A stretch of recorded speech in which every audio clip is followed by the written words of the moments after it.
Good afternoon and welcome to Jolly Live here on CEMTV. I am Emmanuel Tamanor Tenari, but you can call me Tammy for short.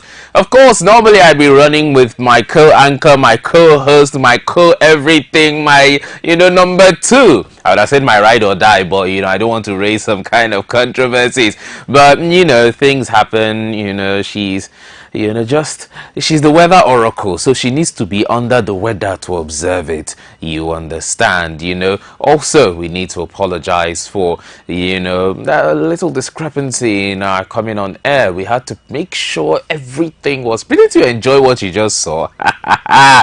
One more step for Jolly Life, a greater step for mankind. As far as I'm concerned, as we get better, it is an improvement on the mark of mankind.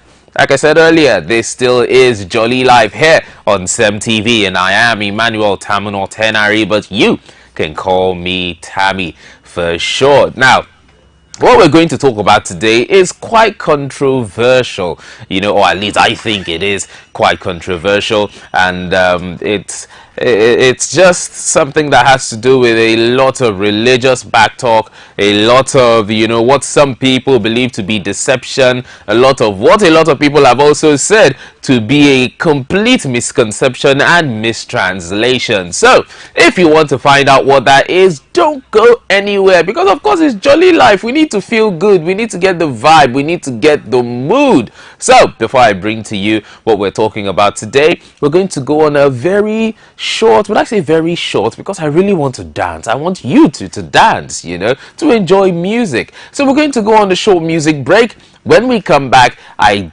hit you straight in your face with the topic, and then we enjoy ourselves. Remember to follow us on all social media platforms, so you can keep in touch. It is displayed on your screen. It'll be there even after I'm gone on this break. And when we come back, by then you probably would have, been prepared, and you can drop your thoughts on our social media platforms. Don't go anywhere. We'll be right back.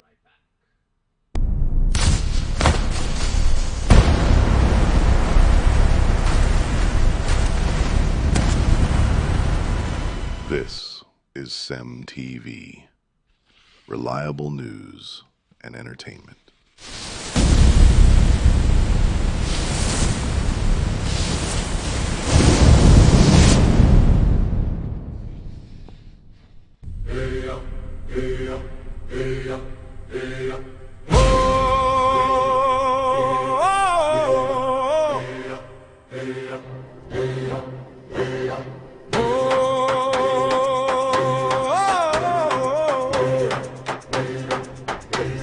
Is it time?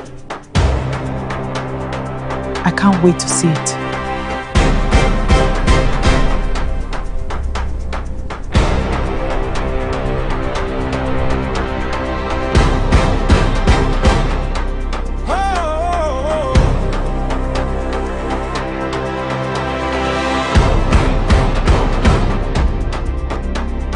Voice of the people, stories that matter.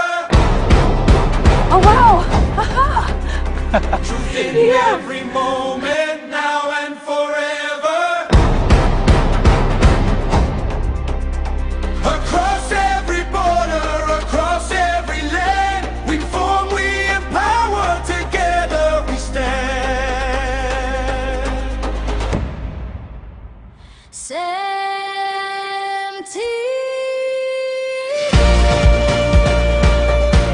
From Africa to the world, connecting every voice.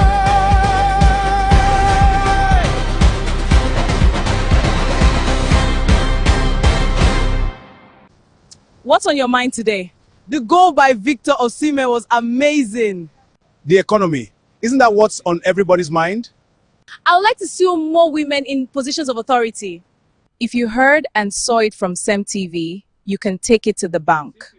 CEMTV, your reliable source of news, information, and entertainment.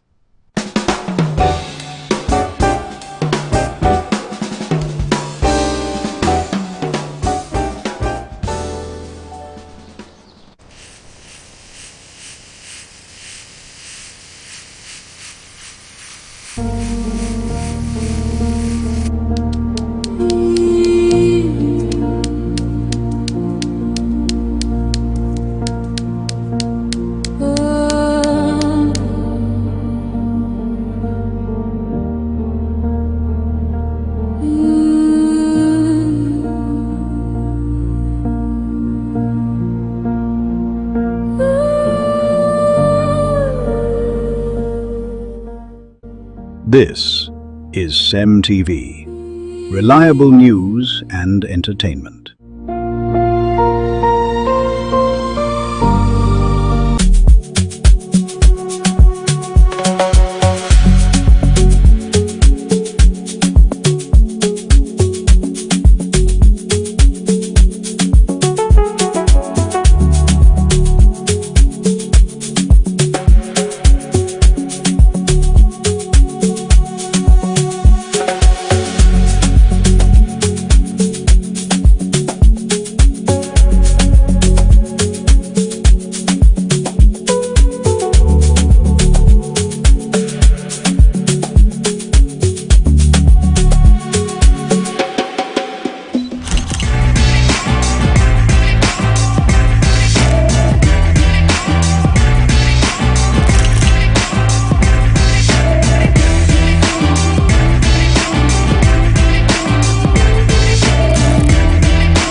Welcome back to Jolly Life here on CEMTV. I remain Emmanuel Tamino Tenari, but you can call me Tammy for short. Of course, like I said, today we're going to be talking about something controversial, something that has been, causing a divide between a lot of individuals, both Christian and non-Christian alike. So, there's this pastor, that in one of his sermons that was posted online, he said something. And what he said was, quite inflammatory. He basically said that a very famous hero that everyone knows, everyone loves, Superman. If I were to go by the normal vocabulary, I'm supposed to say Superman. But Superman, that's who we sabi am. Superman. He says Superman is a fallen angel. That's Pastor Emmanuel Irem. In one of his sermons, he talked about how, Superman is a fallen angel. He's basically a rendition of a demon because creators were like, oh, demons, how can we make people celebrate demons? How can we make people see demons on TV and celebrate? And they decided to whitewash the story of Superman, and so that when we celebrate Superman, we are celebrating Satan. Hey. I thought we have gone beyond this particular point of associating fiction with religion. I thought we've gone beyond the point of using a religious lens to judge every and anything. There was a point in time when they said the television was the devil's box. There was a point in time when every technological advancement was seen as Satan's invention. 5G was seen as the mark of the beast. I thought we had gone beyond that point. But right now, it appears that, that is not the case. I'll allow you to watch that sermon for yourself. Superman is actually a fallen angel. You don't like Shango, but you like Thor. You see, they have caught you, have you? Storytelling has successfully made some of you fans of demons without knowing it. I'll give you a simple example. Those of you who are fans of superheroes, what is the real name of Superman? Spoiler, I'm going to spoil some things for you. Kal-El, right? Mention the names of the angels that you know. Hold on. Gabriel? Michael? Hold on. We're headed somewhere. I wish I was joking. This is not a joke. So his name is Kal-El. And angels are called Gabriel, Michael. Angels typically have L at the back of their name. And how does the story of Superman start? He falls to the ground, right? I hate to break it to you that Superman is actually a fallen angel. And angels in the Bible have superhuman strength. If angels walked amongst us, they'll be able to do everything that Superman does and more. So now, somebody thought about this, that there is no way we can get these people to be fans of demons. So here is what we're going to do. We're going to whitewash the story with good storytelling, and they'll be cheering. You see, some people may hear this and they're like, he's actually making some valid points. I didn't think of it like that. He said, Superman has extraordinary strength. and everything Superman does is what a fallen angel will be able to do. I'm not going to dispute that. But at the same time, Superman is what is called a Kryptonian. And I don't know how you want to relate it to the Bible, but you also need to add the full context. You can't, split and cut and dice everything and take only one aspect that fits your narrative. What about the part where he's an alien, not an angel? What about the part where he has a backstory? He has a father, he has a mother. He comes from a planet that was destroyed because his people were neglecting it.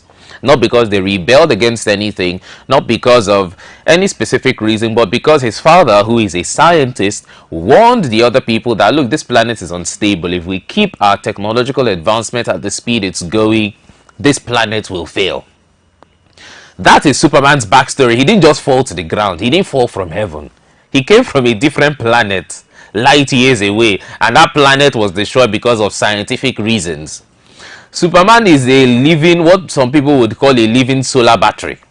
He gets his power. Superman doesn't get his power because of some divine or supernatural means. No, it's biological means. His story was written in a way that he gets his powers via specific methods, and if those specific methods are altered, he will lose his powers. He gets his powers from yellow sunlight. If you expose him to red sunlight, he loses his powers. If you expose him to blue sunlight, it's a completely different matter altogether. You expose him to golden sunlight, is a completely different case. So you can't just nitpick and take few things that you think may align and then throw it out there and say that that is the case. Now, when it comes to his name, Kal-El, I do agree, because the creators of Superman, I think Jerry Spiegel, if I'm remembering that correctly, Jerry Siegel rather, and Joe Shuster. Yeah, pronouncing their name, I think they are, Jewish people. So I guess I can understand why they named him Kal-El. But it has nothing to do with religion. He made another statement. He was like, you don't like Shango, but you like Thor. Let's look at it this way. If we look at every single thing from the lens of religion, how many things would actually be holy? And if we're looking at everything from the lens of religion, how many religions exist in the world? There are religions that would tell you that if you eat meat, God has forsaken you. There are religions that will tell you that if you don't pray every day, God has forsaken you. There are religions that will tell you that if you marry a woman or you have conjugal activities with a woman, God has forsaken you. So if we are now looking at every single thing from the lens of religion, what will be holy enough? You see, life exists in different stratas as far as I'm concerned. You have your personal life, you have your spiritual life, you have your secular life, you have your work life, you have your party life. The people you meet in the party, you do not relate with them the same way you relate with people at work. The people you relate with at work, it's not the same way you relate with the people at home. Even at work, there are names your work people, your colleagues would call you. They don't call you that at home. There are names that if you hear it at work, you'll be like, the only way someone can call me this name is if they heard it from a parent or they heard it from a loved one at home. So even the name you give at work is not the name you are called at home.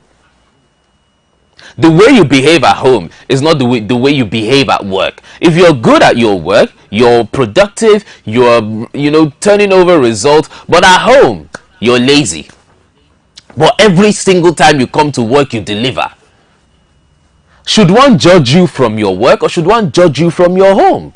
If they judge you from your home, but they go to your work life and they say, but he's so productive, he's giving results, he has never done this, he has never done that, But when you go home, he doesn't want to wash plate, he doesn't want to do this, he doesn't want to do that. Or when he comes to work, oh, she's not productive. When she comes to work, oh, she's not productive at work. She's this, she's that. But once she goes home, no, she's always good, though. She's the one that's always washing the plate, she's always cooking, she's always doing that, she's always doing this, she's always doing that. So you can't necessarily judge life through one lens and say, oh, because looking at it from this lens, it sort of makes sense in this particular manner, henceforth that is what it is. No, I can as well create a character, and someone will say, oh, this your character you created has red skin. The devil is usually portrayed as a dragon with red skin, so this your character is inspired by the devil. I could as well create a beautiful man in a story, and they said that the devil was the most beautiful man and he was created. He was the scale of beauty. So your character is related to the devil. How far is too far when it comes to, pop culture and spiritual mythos? Can't we have a situation where they are kept apart? Because even in our everyday life, your church life is not your home life is not your work life is not your secular life. People know you in different ways, so why would you want to use one particular lens to judge everything? A lot of people gave their reactions on X, and they had a lot to say, and to be honest with you, many of them also, unfortunately, could I say, for the pastor, shared the thought that this makes no sense. Real Vibe says Superman is an imagination of a human being like yourself that dared to explore. Stop deceiving people. Now, Faithful Chinazo said, WTF, when these guys start well and they have the crowd and following, they begin spewing rubbish from their mouths. What concerns us if Superman is a fallen angel or not? Or what concerns the body of Christ with that? Why not concentrate on the Bible? Now, Omiola says, make una dey calm down, no, una dey overthink this Bible interpretation thing, no. Dopamine says, it's simple fiction, just like most movies, novels and cartoons people watch and read. Yet these guys would stand on their podium and spew trash, and gullible people who have lost the ability to think for themselves would take it hook, line and sinker. And the Rookie says, all them, these ones, going by this logic, so Jesus na bread bender. Fellow says, OMG WTF, that's why I don't listen to disgusting messages like these, because you'll only get more confused. Are they reading their Bibles upside down? And Aniete says, Angel Lucifer, that latter became Satan, and he does not have an L at the end of his name. Vulnerable believers, try think outside the box before you start believing it. I know it's your daddy that preach it. And I really love that last, what's it called? I love that last comment. It said, Lucifer, he does not have an L at the end of his name. And his name basically translates to, I believe, light bringer, bringer of lights, son of the morning. There are several translations depending on how you want to read it. But his name has no L. And of course, in the Bible, the angels that were referred to, Gabriel, Michael, their names end in L. And their names have meanings, actual meanings. I believe Michael was who is like God. I've forgotten specifically what Gabriel translates to, but Michael is who is like God. If you try to make a translation of Kal-El, there is no meaning. There is no meaning whatsoever. And the L is basically Elohim. It's like a short form of the word Elohim. And Elohim basically means the spiritual one or the spiritual ones.